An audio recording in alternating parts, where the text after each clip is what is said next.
жұлдызша бальзамы, яғни звездочка немесе Вьетнам бальзамының сіз білмейтін 4 қолдану тәсілі. Сәлеметсіздер ме, құрметті көрермендер? Сіздермен бірге жүзкеңес денсаулық арнасы. Бұл кішкентай темір құтыдағы бальзам нағыз ғажайып әсер бере алады. Төменде мен сіздерге денсаулық пен күтімге арналған пайдалы тәсілдерді ұсынамын. Егер ақпарат қызық болса, арнадан алыстамай жақындарыңызбен бөлісе отыруды ұмытпаңыз.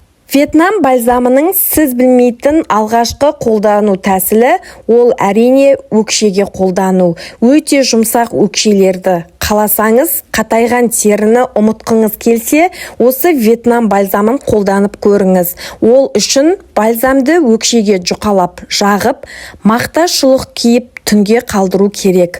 Таңертең аяғыңызды жусаңыз, өлі терілер оңай кетеді және тері өте жұмсақ болады. Келесі пайдасы, бұл бальзам тырнақ саңырауқұлағына көмектеседі. Бальзам антисептикалық әсер береді. Ол үшін күн сайын ұйықтар алдында зақымдалған тырнаққа аздап жағып отыру керек. Нәтижесінде тұрақты қолданғанда тырнақтың жағдайы жақсарады. Бұлшықет пен арқаның ауырсынуына қарсы.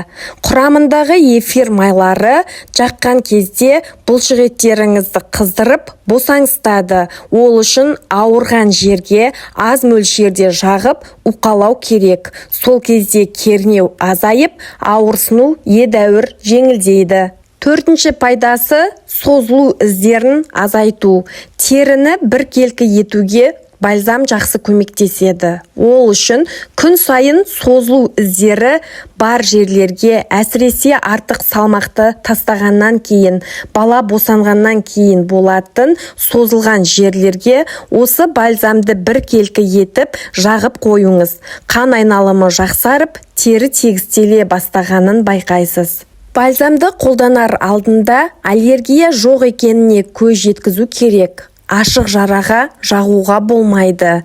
Ақпарат кәделеріңізге жарасын, дендеріңіз сау болсын, ауырмаңыздар.